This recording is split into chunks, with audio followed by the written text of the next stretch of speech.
Pai do Senhor, meus irmãos, vamos aí para mais uma pré-aula.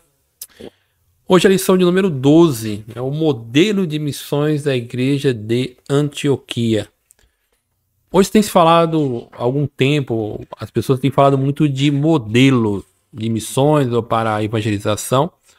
E essa lição ela vai tratar de um modelo aí que é mais um modelo correto, um modelo bíblico que não tem como falhar, que é o modelo de Antioquia, da igreja de Antioquia. Bom, quero cumprimentar todos vocês, sou o evangelista Cavalcante, congrego aqui na Assembleia de Deus, Ministério Sopro Divino em Mauá, e vamos para mais uma pré-aula aí. Espero poder ajudar professores e alunos que estarão aí assistindo a aula, e o propósito é trazer um subsídio a mais para que a gente possa pensar melhor nessa lição, né? A nossa revista já está caminhando para o final.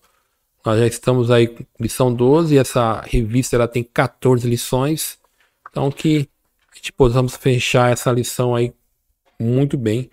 E essa lição é muito boa, porque vai trabalhar nesse aspecto desse modelo de missões hoje. O textuário é um texto muito conhecido, é um texto particularmente gosto muito dele.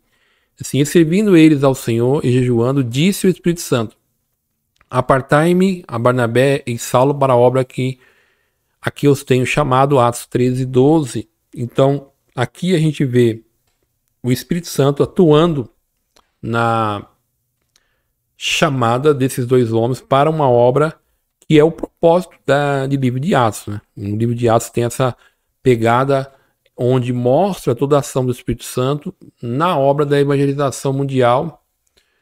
E a verdade prática, ela diz: a ação do Espírito Santo é a garantia do sucesso de toda a obra missionária, e é o que nós vemos quando lemos o livro de Atos, né? A gente vê essa ação do Espírito Santo guiando toda a igreja para aquilo que Jesus tinha estabelecido como raio de ação em Atos 1:8. A leitura bíblica em classe está registrada em Atos, do capítulo 11 do versículo 19 até o versículo 26, onde mostra toda a movimentação, e um dos tópicos da lição vai tratar isso, sobre a questão dos leigos ali, levando o evangelho por causa da perseguição com a morte de Estevão, e a gente vai olhar e ver no livro de Atos, aprender como que essa igreja vai se formando a partir desses irmãos que levam o evangelho para os gregos e formam uma igreja onde primeiramente os irmãos serão chamados de cristão. E aí lembrando que aqui, quando é chamado de cristão, é uma forma até pejorativa, né? Como se estivesse falando, lá os crentinhos e tal. Então era uma forma pejorativa de chamar essa igreja, esses seguidores de Cristo, mas que ficou ali pela primeira vez, a igreja, os irmãos ficou conhecido como cristão. E aí Atos capítulo 3, do versículo 1 a 5, mostra essa igreja, ela tomando corpo, vamos assim dizer. Essa igreja agora formada com pessoas com uma diversidade muito grande, né, com líderes de algumas de regiões diferentes, de etnias diferentes, mas eles juntos no mesmo propósito ali, de estar ouvindo a palavra de Deus, meio dos profetas, e ao mesmo tempo ensinando a palavra de Deus. E como eles tinham uma disciplina, tanto no aspecto da oração e de jejum, e aí o que acontece, né? O Espírito Santo tem liberdade para trabalhar nessa igreja. Então a dinâmica aqui de Atos 11 até 13 é muito interessante para a gente ver como que o Espírito Santo ele atua na igreja, e o resultado disso, inevitavelmente, é a evangelização. É cumprir o ID de Jesus que foi estabelecido nos evangelhos, nas quatro comissões e em Atos 1:8. Quais os objetivos que nós, como professores, temos que alcançar nessa aula? Apresentar a natureza e as características da igreja de Antioquia. Então, a igreja de Antioquia é um modelo, ela é o padrão bíblico para todos os tempos, para todas as épocas, sobre como a igreja ela deve ser sensível ao Espírito Santo na proclamação do Evangelho e expor a sua natureza missionária. Então, ela é uma igreja missionária na sua essência, né? A gente vai ver isso nas viagens missionárias do apóstolo Paulo. E enfatizar o serviço de missões em Antioquia. Então, veja que tudo aqui está culminando na questão de missões, né?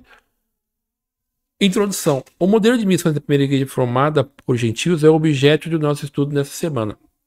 A igreja de Antioquia é um modelo poderoso do Novo Testamento para a prática missionária contemporânea. Então, de novo, a gente está sempre falando em modelo. Qual é o modelo? Qual é o melhor modelo? E aí, como nós estamos em uma época onde as pessoas falam nós estamos num período da pós-modernidade ou de hipermodernidade, onde tudo é muito rápido, onde hoje a forma das pessoas pensar mudou. Então, qual é o modelo que vai atender essas pessoas? Tem até um livro que eu deixei no final que se chama A Igreja Emergente. Ele trabalha muito nessas questões de como a igreja é contemporânea, né? Como que é essa igreja. Só que o modelo bíblico ele não pode mudar, independente da época, porque esse aqui foi um modelo estabelecido e foi executado com sucesso. Só para os irmãos entender e a gente pensar e fazer uma reflexão, e aqui eu já quero só terminar aqui, o contexto de diversidade, pois os líderes vinham de origem diversa, como vemos no longo da lição. Então, é um modelo missionário. Dentro do contexto de Atos 13, você vê a diversidade de liderança de determinada região, etnia. E quando nós olhamos para o mapa da primeira viagem missionária de Paulo, esse mapa é um mapa muito conhecido, é um mapa que tem em todas as Bíblias, é um mapa padrão, né, que é até da Sociedade de Bíblias Unida. Então, todas as nossas Bíblias, até as Bíblias que não são Bíblias de estudo, você vai ver que tem esse livro, que tem esse mapa. E aqui o mapa a gente vê todas as regiões em que o apóstolo Paulo, após Atos 13, Paulo e Barnabé, eles vão passar, por onde eles vão levar o evangelho. Então, a gente vê todo o percurso do apóstolo Paulo. Interessante quando nós lemos Atos 1:8, Jesus ele dá o raio de ação para a expansão do evangelho. Quando a gente olha no livro de Atos, e aí para chegar em Atos, deixa eu fazer só um resumo para a gente chegar em Atos capítulo 13. Então a gente percebe que chega a Atos 2, a gente vê a descida do Espírito Santo, aí a gente vê a igreja crescendo, e aí então a igreja se estabelece. A gente vê em Atos 2, a partir do versículo 42, a disciplina espiritual, vamos dizer assim, que a igreja é submetida, ou ela vivencia isso, que é o partir do pão, a oração, a comunhão, o ensino da palavra. Então a gente vê que a igreja ela nasce nesse ambiente. E aí é evidente, a gente vê depois os apóstolos Pedro, João sendo perseguidos pela elite religiosa da época, o Sinédrio. Só que a gente vai vendo que a igreja ela vai crescendo ali na região de Jerusalém. Então ela chega aí até em Samaria, através de Filipe, que são dois diáconos, né, que surgem por causa da necessidade que a igreja tem ali no começo. Depois a gente vê o Estevão, então agora ele que foi separado para ser diácono, ele então agora vai trazer um sermão muito poderoso, cheio do poder de Deus, do Espírito Santo, e consequentemente ele será morto. Aí após a morte de Estevão, inicia-se uma grande perseguição ali na região de Jerusalém. Então a igreja, que só tinha ido até Samaria, ela começa agora a ser espalhada E o texto vai dizer, com exceção, os apóstolos ficam em Jerusalém. Mas essa igreja começa a avançar, ela começa a ir para outros lugares, e alguns, e o texto ainda diz que eles não pregavam para outro, a não ser de judeus, mas tinha um outro grupo ali que levou o evangelho para gregos, e onde vai ser formado a igreja de Antioquia.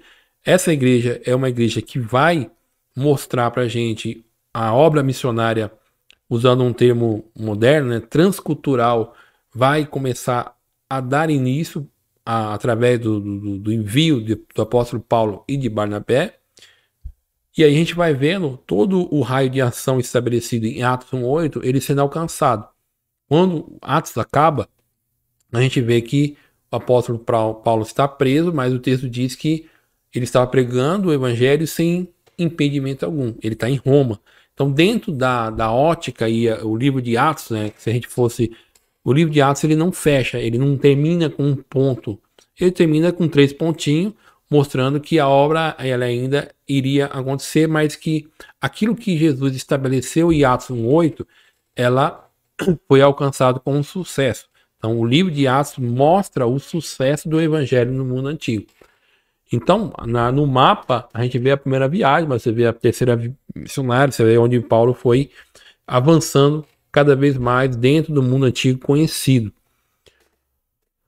A igreja de Antioquia, a natureza é característica. Então, como que era essa igreja? A Antioquia da Síria, no mapa a gente vê. E aí, você tem que tomar cuidado para não confundir com a Antioquia da Psídia, né? Mas a gente vê aqui no mapa, Jerusalém está aqui embaixo, a Antioquia está lá em cima. Então, a gente já vê toda uma dinâmica de geográfica acontecendo aqui. Então, o comentarista coloca: Antioquia seria conhecida como a rainha do Oriente. Ele coloca que a cidade tinha uma população de 500 mil habitantes, que para a época era uma cidade muito grande. Ele fala da diversidade de nacionalidades que tinha na cidade. Então você tinha pessoas de vários costumes, de todos os povos, de toda a raça ali dentro. Então era uma igreja, usando de novo um termo aí atual, né, bem multicultural. E a igreja em Antioquia, né, após a perseguição que se deu por causa da morte de Estevão, que fez os membros da igreja de Jerusalém se dispersarem para a Judéia e Samaria. O Espírito Santo dirigiu os passos dos primeiros cristãos dispersos para o confim da terra, chegando, portanto, a Antioquia da Síria, tá? Que hoje é a Síria, essa Antioquia, que o Novo Testamento trata em livro de Atos, seria a Turquia, tá? A Turquia hoje. Que inclusive, né, se eu não me engano, ele está é o país 41 no índice de perseguição no mapa lá de índice de perseguição do Missão Portas Abertas. Então perceba, né, onde nasceu a igreja, hoje ela está dentro de um foco de perseguição. E aí, então a gente tem a Antioquia da Síria, essa cidade onde você tem uma diversidade, uma cidade muito grande, é onde vai ser a base missionária da igreja do Novo Testamento. E a igreja de Atos, ela vai ser formada lá em Antioquia. Uma obra de leigos, aqui é interessante, né? Que não foram os apóstolos ou obreiros que anunciaram o evangelho, que levaram o evangelho, mas foi pessoas leigas. Fazendo um paralelo hoje, quando a gente olha, principalmente no contexto brasileiro, das igrejas pentecostais, e eu vou falar de igrejas pentecostais, porque é meu caso, a maioria de nós somos pentecostais. A maioria das igrejas, o crescimento das igrejas pentecostais no Brasil se deu muito pelo trabalho dos leigos. Pessoas que não tinham formação, né, formal, mas que conheciam a palavra de Deus e tinham o desejo de anunciar o evangelho. Então, muito do que aconteceu no aspecto da evangelização dentro do Brasil é obra de leigos, esses irmãos corajosos que levaram o evangelho, e o evangelho chegou até nós. Então a gente vê aqui a importância de obreiros leigos, da obra de leigos na evangelização desde lá no início, em Atos 11. Então olha a importância desses irmãos que levaram o evangelho. Então aí tem essas características da igreja de Antioquia, né? Que não foi os apóstolos que foram responsáveis em anunciar o evangelho, mas porque o Espírito Santo, isso que é importante, o Espírito Santo está guiando todo esse trabalho de missões. E até então é um trabalho que estava estacionado, né? A igreja não se mexia. Então, Jesus permite essa perseguição que vai ocasionar na formação da igreja de Antioquia. Uma igreja missionária em ação. E aqui a gente começa a ver quais são as características necessárias para que a igreja seja uma igreja missionária. De novo, qual é o modelo? O modelo é o modelo bíblico, o modelo de Atos. Isso é um modelo que é infalível. Não tem como dar errado, porque quem apresenta esse modelo é o próprio Espírito Santo. Então, havia alguns profetas e doutores. Eu gosto muito desse texto porque eu costumo dizer que a igreja era uma igreja que ouvia o que Deus dizia e é uma igreja que falava aquilo que Deus queria dizer. Porque era os profetas, e aqui eu entendo tanto na questão da pregação da palavra, como a questão da própria profecia, pegando ali as filhas do evangelista Filipe, que profetizava. Você vai ter o próprio profeta Ágabo. Então você tinha essa ação carismática na igreja primitiva, né? Essa ação de homens que profetizavam acerca da palavra de Deus. E você tem os doutores, as pessoas que estão ali ensinando a palavra de Deus, que estão formando essa pessoa. E aí, dentro disso, nós temos toda uma questão que vai ajudar na formação.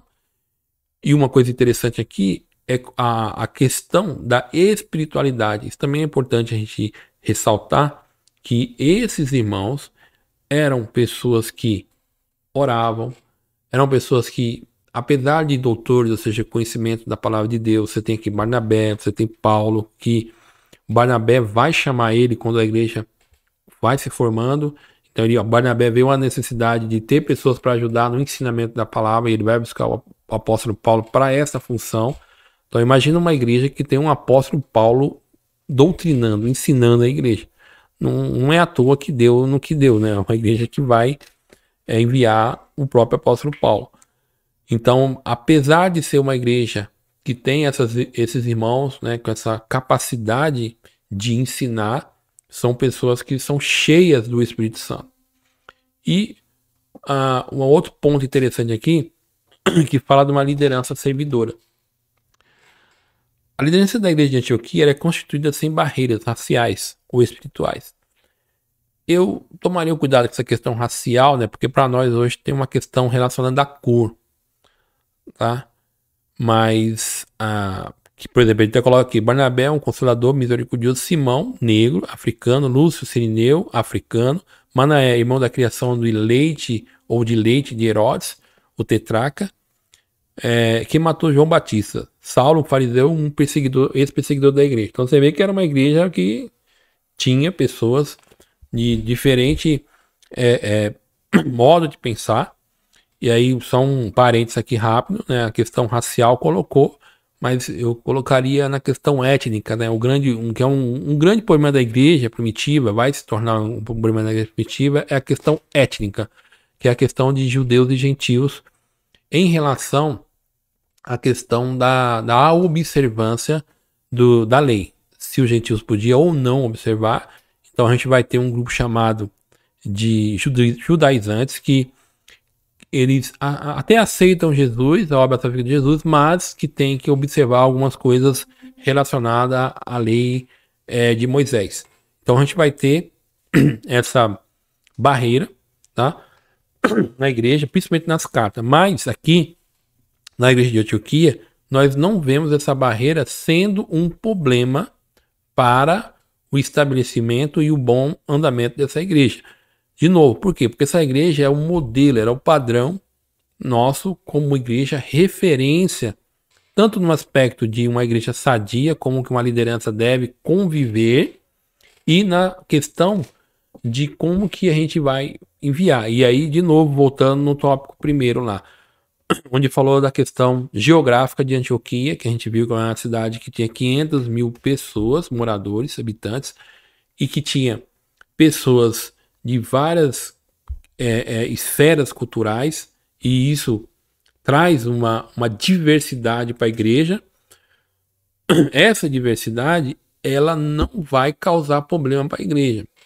E é que interessante, quando a gente volta um pouquinho lá em Atos 2, de novo, o que a gente vai ver? A gente vai ver a Torre de Babel ao contrário. A Torre de Babel é uma unidade que causou confusão. E aí, só que a Atos 2 é uma diversidade que trouxe unidade. Então você tem pessoas falando várias línguas, idiomas diferentes ali, mas que o Espírito Santo faz uma unidade, né? Então é a Torre de Babel ao contrário. Então, a obra estabelecida em Atos 2, nós vamos ver replicando agora na igreja de Antioquia, que é o modelo de missões. Então você tem uma diversidade de pessoas nesta igreja, tá no tópico 2 aí, ele coloca uma liderança servidora, mas essa diversidade não vai causar problema para que o Espírito Santo levante pessoas para fazer aquilo que Jesus tinha dito em Atos 1:8. Então olha como é importante aqui que a gente entender aqui essa questão da diversidade, né? Então, na igreja, olhando para um modelo tanto de Atos, na descida de Pentecostes, como aqui a gente vê que, olha como que é sadio a igreja ter diversidade, a igreja ter pessoas de diferentes etnias, que pensam diferente, mas que o Espírito Santo vai unir esses irmãos em um propósito específico. E aí então, o tópico 3 tem uma coisa interessante que ele fala aqui: apartai-me Barnabé e Saulo. Neste ambiente de sensibilidade espiritual, o Espírito Santo ordenou que separasse Barnabé e Saulo. Em seguida, eles foram enviados para o campo. Então, uma igreja que tem essa diversidade e unidade, qual é o resultado? O Espírito Santo fala, o Espírito Santo tem liberdade de falar. Então, Atos, principalmente Atos 11, né, quando a gente vê essa igreja se formando, e a gente vê também em Atos 13, o que a gente olha e aprende? Que a diversidade, a ação do Espírito Santo em homem cheio do Espírito, faz com que a igreja ela escute o que o Espírito Santo quer que ela faça. Então, a obra missionária ela é carente, ela precisa que os seus líderes sejam sensíveis espiritualmente à voz do Espírito, para que possam entender o que o Espírito Santo quer. E assim, porque todos nós sabemos qual é a missão da igreja. A missão da igreja é proclamar o Evangelho em todos os lugares, né? Em todos os países. Então, todo mundo sabe disso. Nós precisamos anunciar Jesus, anunciar as boas novas. Como nós estamos aí para o final da revista, o foco é missões, e aí de novo a gente voltando naquela questão de vocacionados na igreja, né? Como que a liderança, como é que os pastores, como é que a igreja vai saber que aquela pessoa ou pessoas serão vocacionadas para a obra missionária? Sendo sensível ao Espírito Santo. Não existe outra maneira. Não existe ninguém ser escolhido para a obra de missões pelas suas habilidades adquiridas. Não que as habilidades não sejam úteis, não que o Espírito Santo não use a habilidade. A gente olha para Barnabé, era um homem generoso, era um homem que amava a obra de Deus, era misericordioso. E a gente viu o apóstolo Paulo, que era um homem que tinha uma formação muito grande, e o Espírito Santo não anulou isso neles. Mas eram homens, era uma igreja que estava envolvida em uma esfera espiritual onde o Espírito falava. Então o Espírito Santo vai escolher quem? Barnabé e Paulo. Interessante hoje, fazendo um paralelo, seria como que a igreja vai, o pastor, quem são? Vou escolher o pastor e o compastor, que eles que vão ser enviados para o missionário, fazendo um paralelo aí. Então seria mais ou menos isso. Então o Espírito Santo pegou as pessoas que entendeu ser capaz para fazer aquilo que ele queria, que era expandir o evangelho para outra região, onde o evangelho agora vai atravessar fronteiras e vai entrar no mundo grego propriamente dito, onde a toda forma de pensar é diferente, ainda que é importante ressaltar que a igreja de Jerusalém, na sua maioria, era formada de judeus. Então, a liderança da igreja tanto em Jerusalém e ainda em Antioquia, a mentalidade é judaica. Então, ainda que o Novo Testamento ele é escrito em grego, só que toda a mentalidade, toda a teologia, todo o contexto histórico é judaico. Então, eles são judeus, só que eles são judeus que estão espalhados por outras regiões e se encontraram ali como igreja.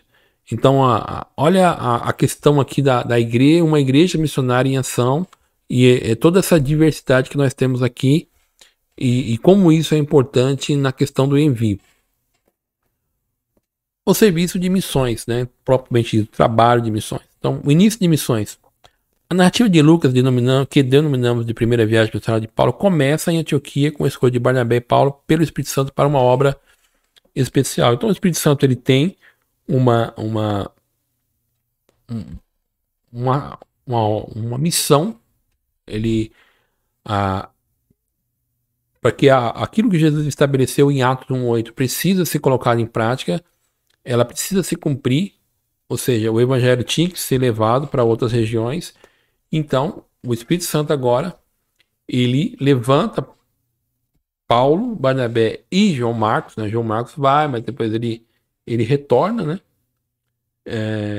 E aí a gente vê toda essa ação do Espírito Santo acontecendo, e a obra de missões cristã, como nós conhecemos, de novo, usando uma nomenclatura nossa hoje, essa questão de uma missão transcultural, o evangelho sendo levado para outra cultura, que porque ainda que está em Antioquia, né, ainda tem pessoas ali gregas, mas a maioria, a mentalidade ainda é judaica, né, questão de costume. Mas agora o apóstolo Paulo e Barnabé serão enviados agora em missões para um outro contexto. Então a gente vê todo o início aqui desse trabalho missionário. E o que é importante aqui? Aqui eu acredito que é importante o professor, porque a gente lê a revista, né? Mas qual é a importância disso? Claro, a gente aqui eu posso falar da minha realidade, né? Eu não sei da realidade dos irmãos que estão assistindo.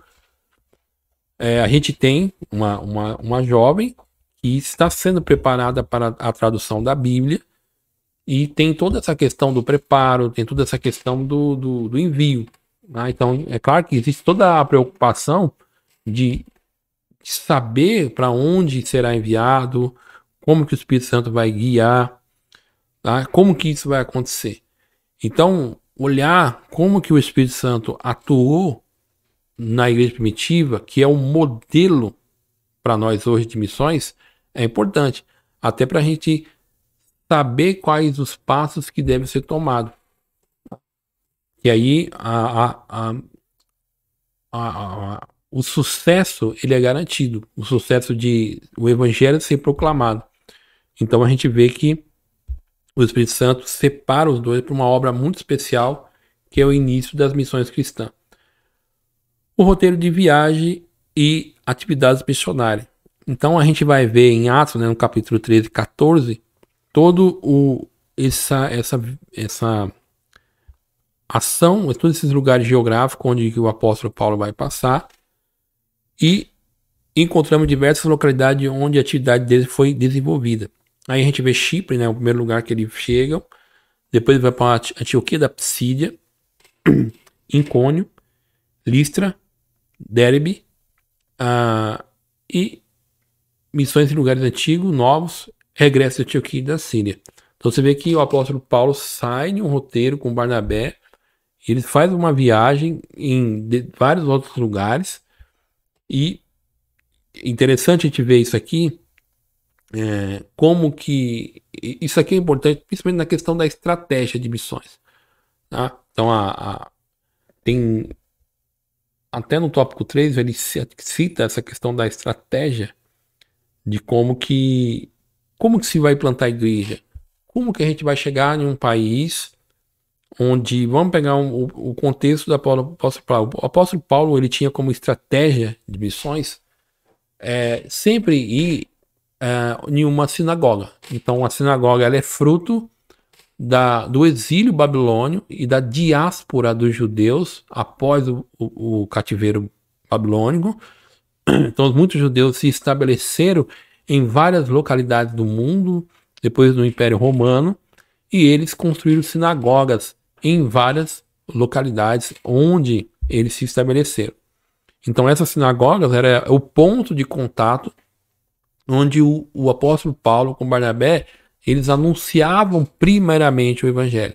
Então o apóstolo Paulo, ele tinha uma estratégia. Quando eu chego em lugar, onde eu vou? Vamos na sinagoga, vamos falar, proclamar lá. E aí, quando ele não era ouvido, então ele ia para outras localidades. Por exemplo, o apóstolo Paulo, né? Ele, na segunda viagem, se não me engano, ele aluga a escola de Tiranos, que era uma escola filosófica. Então, no período vago, ele ensinava o evangelho ali. Ele proclamava o evangelho dentro da escola de Tirano. Então, você vê, ele tinha essa estratégia. E o apóstolo Paulo, qual é a estratégia também dele? Ele chegava em lugar, as pessoas se convertiam, então ele pegava uma pessoa, levantava como líder e formava essa pessoa, e essa pessoa ficava estabelecida, ela ficava responsável pela igreja. Então, o leque de aprendizado aqui, nessa lição, principalmente para os irmãos que trabalham com Secretaria de Missões, Juntas de Missões, que trabalham efetivamente na estratégia de levantar pessoas que irão para missões. E aí eu quero até fazer uma propagandinha rápida aqui, né? Mas é uma propaganda boa. E aí, se você tiver jovens que trabalham, adolescentes que trabalham e quiserem enviar, se ele dá trabalho, fica com você mesmo. Não precisa mandar agora não, entendeu? Deixa ele... A primeira ajuda ele melhorar. Porque, então, se ele trabalha, né? Se ele dá trabalho, você fica, deixa na igreja. Aí ele vai, o pastor e os irmãos vão ajudando aí no aperfeiçoamento. Então, eu tô até com a camisa aqui muito bonita, né? A todos os povos, a Bíblia, né? Então, a Bíblia é a todos os povos, não sei se vai dar para ver. Então, a toda a nação, tribo, povos e línguas, tá? Essa camisa foi minha filha que comprou para mim. Ela está num projeto aqui, esse projeto que eu vou colocar aqui, Nascente. Nascente é com M aqui, tá? Né? No final aqui. E aí, é uma boa estratégia. Então, pastores que tiver jovens aí que são vocacionados e quiserem, então ele tem ali um foco de liderança cristã e visão na experiência global. É um projeto que tem 7 etapas, então aproximadamente 7 anos de formação, de preparação. Tá? Já foram enviado uma moça para o Camboja, foco da tradução. Também foi enviado um moço que é paraguaio, mas ele foi enviado para o seu próprio povo. Também já iniciou o projeto, o processo de tradução para um povo no Paraguai. E aí eles têm parceria com a AME, com a Wycliffe. Então eu vou até passar aqui Nascente www. Só você colocar Nascente, tá? Eu vou pedir pro Kelvin ou meus amigos colocar lá na descrição lá, porque eu não estou conseguindo chegar ali, tá? Mas vai estar na descrição certinho, tá? Então, para quê? Para você já iniciar esse processo aí de preparação e prestando contas, né? Afinal de cada viagem missionária, Paulo e sua equipe prestava conta à igreja que os havia recomendado. A despeito das fortes perseguições que sofreram no cumprimento da obra da tarefa missionária, Paulo e a equipe que estava com ele evidenciaram a manifestação do poder de Deus na primeira viagem missionária. Então isso é interessante, por exemplo, você não manda o missionário lá e ele fica lá de boa e não... A igreja precisa saber o que está acontecendo, porque isso encoraja a igreja, isso anima a igreja, isso fortalece a igreja, porque a gente não deve esquecer que tem aqueles que vão, tá? porque foram vocacionados, foram chamados especificamente para isso, e eu gosto muito de frisar isso, porque quando a gente fala de missionário, pessoas que estão sendo enviadas, são pessoas que estão, de uma forma específica, fazendo aquilo que Jesus já mandou fazer, que é proclamar o evangelho. Por que é específico? Porque ele vai levar o evangelho para um povo que nunca ouviu falar do evangelho. Esse deve ser o foco, essa deve ser a prioridade. Levar o evangelho aonde o evangelho não foi anunciado, né? Paulo tinha essa visão, ele vai falar isso em Romanos, tá? Anunciar o evangelho onde Jesus ainda não foi anunciado. Então, deve ser a nossa estratégia, o nosso campo de ação. E aí, o missionário vai, e a igreja vai fazer o quê? Orar por esse missionário, a igreja vai financiar esse missionário, vai investir nesse missionário, investindo em todo o projeto que ele está estabelecendo lá. Então, esse missionário precisa dar conta daquilo que está acontecendo. Como que está sendo o trabalho, quais são as suas dificuldades, quais são os sucessos, até porque para encorajar a igreja, para que a igreja se mobilize em oração e no levantamento de recursos para manter esse missionário lá. Tá? Então, a prestação de conta do missionário é importante para isso. Né? Para ele mostrar o resultado do trabalho, e resultado no seguinte, não é só o sucesso, mas mostrar também as dificuldades, quais são as barreiras que estão enfrentando, o que a igreja deve orar especificamente para ajudar. Então, tudo isso faz parte na questão do envio de missões aí. E a igreja de Antioquia, todo o trabalho que o apóstolo Paulo faz ao ser enviado, ele e Barnabé, é um modelo bíblico para que a gente possa olhar, aprender e aplicar. Porque certamente o resultado ele vai ser um resultado de sucesso. Porque é um modelo bíblico, isso não tem como falhar. Conclusão. À luz dessa lição, podemos afirmar que a igreja cristã cumpre o seu propósito quando a cultura de missões faz parte da sua rotina. Então, uma igreja, quando ela tem uma cultura, ela pensa, ela vive missões, qual é o modelo? É Antioquia. Tá? Então, muitas vezes a gente vai falar de missões com alguns irmãos ou igreja, você percebe que a pessoa não tem uma visão madura sobre missões. Tem um termo que a gente usa muito, que a gente fala que a pessoa ela tá romantizada. Então você vê, você até gosta, tal. Mas é o envolvimento mesmo, é ter um grau de conhecimento, de envolvimento com missões ao ponto de você saber.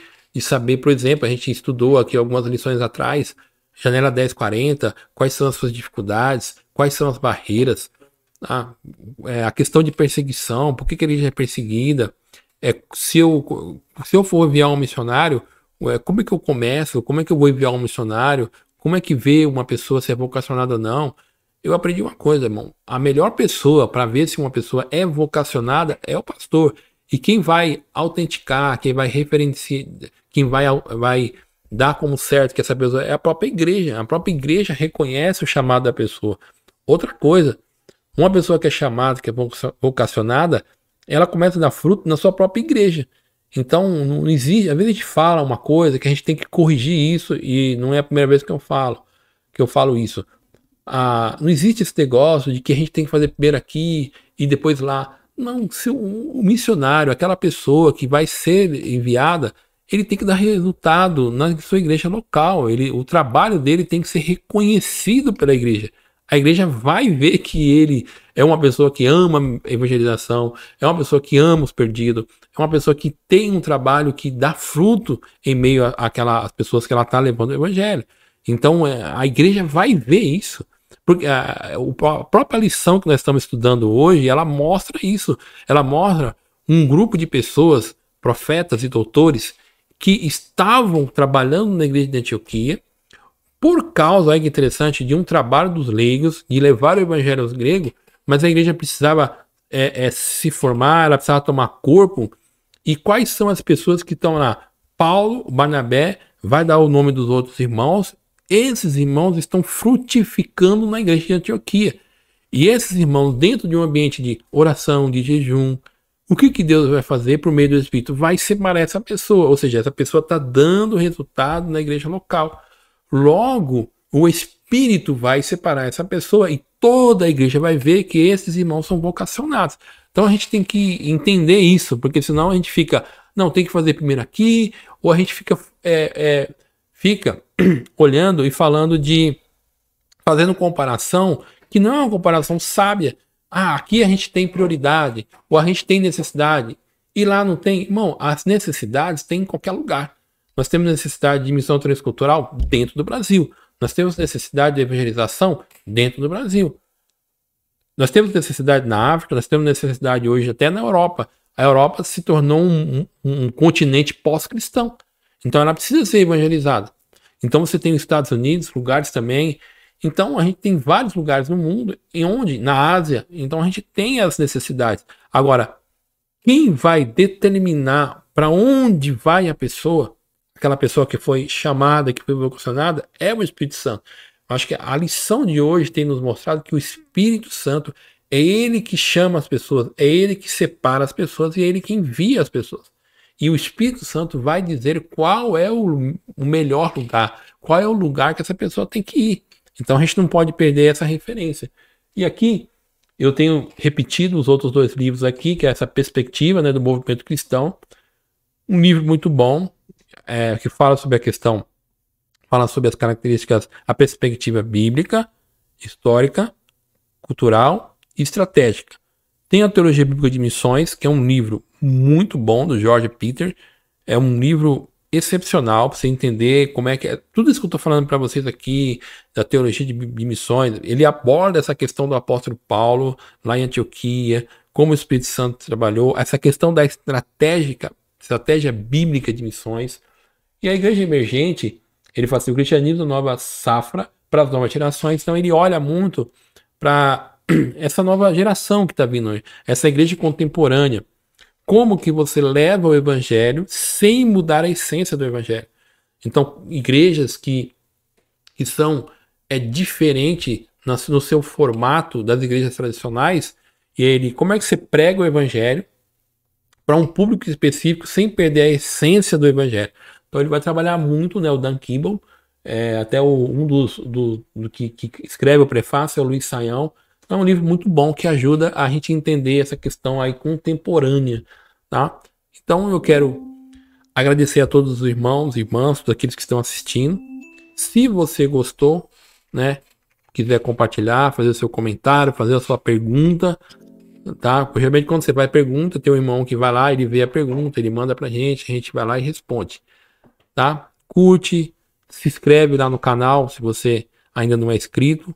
E que Deus possa abençoar você através dessa pré-aula, em nome de Jesus.